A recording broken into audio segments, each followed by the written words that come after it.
صحابی کا واقعہ مشہور ہے، بار بار میں سناتا ہوں، یہاں بھی سناؤں۔ ایک صحابی حضور کے پاس آئے اور انہوں نے کہا گھر میں کچھ نہیں ہے، یعنی سوال کیا انہوں نے کہ کچھ عنایت فرما دیں۔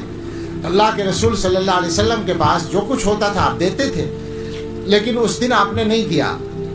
ان سے کہا کہ بتاؤ تمہارے گھر میں کوئی چیز ہے؟ وہ بیچارے اتنے غریب تھے، انہوں نے کہا جی کچھ بھی نہیں ہے۔ حضور نے فرمایا کوئی چیز تو ہوگی، تو انہوں نے کہا دو چیزیں ہیں، حلس نلبس بعضہ ونلبس بعضہ، ایک کمبل ہے جس کا کچھ حصہ بچھا لیتے ہیں اور کچھ حصہ اوڑھ لیتے ہیں رات کو، میاں بیوی دو ہی تھے گھر میں، بس ایک کمبل، وقعب نشرب فیہ الماء، اور ایک پیالہ ہے جس میں پانی پیتے ہیں، بس یہ دو چیزیں، اور کچھ ہے ہی نہیں گھر میں۔ حضور نے کہا لے کر آؤ، وہ دونوں چیز لے کر آئے، آپ نے بیچ دی، وہ سب کے سامنے، سب بیٹھے تھے، اعلان کیا کوئی خریدے گا؟ ایک صحابی نے کہا جی خریدوں گا۔ کیا دو گے؟ 1 درہم۔ حضور نے فرمایا بڑھاؤ بھائی، اور زیادہ کون دے گا؟ نیلامی۔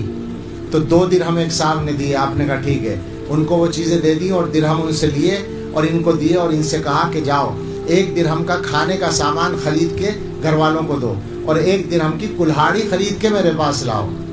وہ لائے کلہاڑی خرید کے، حضور نے اپنے ہاتھ سے اس میں لکڑی لگائی اور فرمایا کہ اب جاؤ جنگل جاؤ، لکڑیاں کاٹو اور بازار میں لا کر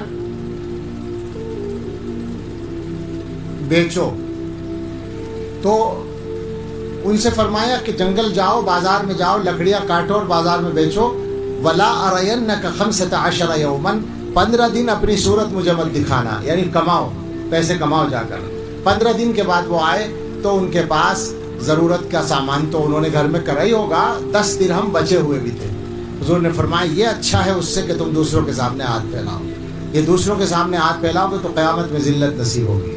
تو میرا کہنا یہ ہے آپ سے کہ ہم سب کوشش کریں حلال کمانے کی، حرام سے بچیں، حرام سے بچائیں، اپنے بچوں کو بچائیں، اپنے گھر والوں کو بچائیں، جتنی محنت کر کے اپنی کمائی بڑھا سکیں، آمدنی بڑھا سکیں، اتنا کوشش کریں تو انشاءاللہ برکت آئے گی اللہ کی طرف سے اور اولادیں اچھی ہوں گی۔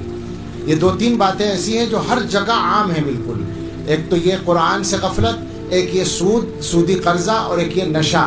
ایک بات میں اور کہتا ہوں آپ سے کہ گھروں کے ماحول کو ٹھیک کیجئے، گھروں پہ دھیان دیجئے۔ ایسا نہیں ہے کہ آپ کی ڈیوٹی فقط 2 روپے کما کے دینے کی ہے، گھر والوں کا خرچہ اٹھانا بے شک آپ کی ذمہ داری ہے اور اس کے لیے آپ کو گھر سے باہر جانا پڑتا ہے، لیکن ایسا نہیں ہے کہ 24 گھنٹے آپ گھر سے باہر رہیں۔ گھر والوں کی ضرورتوں پر بھی دھیان دیں، گھر والوں کے عمل پر بھی دھیان دیں، بچوں کی نگرانی بھی کریں، بچوں سے بات بھی کریں، بچے کیا کر رہے ہیں اس کو بھی دیکھیں، بچے موبائل میں کیا دیکھ رہے ہیں اس پہ بھی نظر رکھیں، گھر کو وقت دیں تاکہ معاملات ٹھیک ہوں، ورنہ سب کچھ ہاتھ سے نکلتا جا رہا ہے۔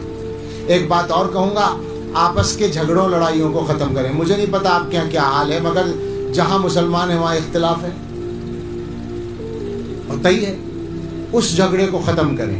یہ جو ذاتی معاملات کے جھگڑے ہیں، پڑوسی کے ساتھ نالی کا جھگڑا ہے، جنگل میں کھیت برابر میں ہے اس کے ساتھ کھیت کا جھگڑا ہے، ڈول کا جھگڑا ہے، یہ جو کاروبار کے جھگڑے ہیں، یہ جو پیسے کے جھگڑے ہیں، یہ جو باتوں کے جھگڑے ہیں، تو نے یہ کہا اور میں نے یہ کہا، ان کو ختم کریے خدا کے واسطے۔